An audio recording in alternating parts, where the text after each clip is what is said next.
ఓ 5 సంకేతాలు ఇంటికి విపరీతమైన ధనలాభాన్ని చేకూరుస్తాయి. ఇంట్లోకి తాబేలు రావడం అనేది శుభ పరిణామంగా చెప్పాలి.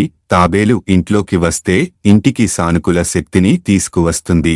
తాబేలు శ్రీమహావిష్ణువు యొక్క కూర్మావతారాన్ని సూచిస్తుంది. తాబేళ్లు ఇంట్లోకి రావడాన్ని లక్ష్మీదేవి రాకకు చిహ్నంగా భావిస్తారు. తాబేలు ఇంటికి వస్తే ఆ ఇంట్లోని వారికి ఆర్థిక ఇబ్బందులు తొలగిపోయి సంపద వర్షం కురుస్తుంది.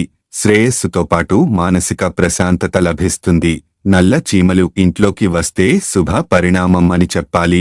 నల్ల చీమలు సమూహంగా ఇంట్లోకి వస్తే ఆ ఇంట్లో సుఖ సంతోషాలు ఉంటాయనేది వాస్తు నిపుణుల అంచనా.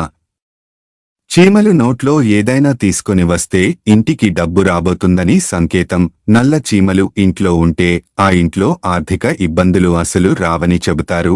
ఇక చాలామంది కప్పలను చూస్తే చిరాకు పడతారు, కానీ కప్పలు రావడం కూడా శుభ సంకేతమని చెప్పాలి. కప్ప ఇంటికి వస్తే ఇంటికి అదృష్టం కలిసి వస్తుంది.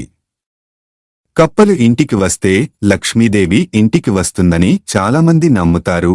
అంతేకాదు, ఇంట్లోకి రామచిలుక వస్తే కూడా అదృష్టంగా పరిగణిస్తారు. రామచిలుక కుబేరుడికి సంబంధం ఉంటుందని శుభానికి ప్రతీక అని చెబుతారు. రామచిలుకలు ఇంట్లోకి ప్రవేశించడం వల్ల సంపద వృద్ధి జరుగుతుందని, వ్యాపారంలో లాభాలు వస్తాయని, వసూలు కాని రుణాలు కూడా వసూలవుతాయని చెబుతారు. అందుకే పూర్వీకులు చాలామంది తమ ఇళ్లలో చిలుకలు వచ్చి వెళ్లేందుకు సానుకూల వాతావరణం ఉండేలా చూసేవారు. అంతేకాదు, ఇంటికి 2 తలల పాము వస్తే లక్ష్మీదేవి నడిచొస్తుందని చెబుతారు. 2 తలల పాము చాలా అరుదుగా కనిపిస్తుంది. ఎవరికీ హాని చేయని ఈ పాము ఇంట్లోకి వస్తే డబ్బుకు ధాన్యానికి కొదవ ఉండదని చెబుతారు. మీకు ఈ వీడియో నచ్చినట్లయితే లైక్ చేసి ఇతరులకి షేర్ చేసి సబ్స్క్రైబ్ చేసుకుని మాకు సపోర్ట్ చేయండి. ధన్యవాదాలు.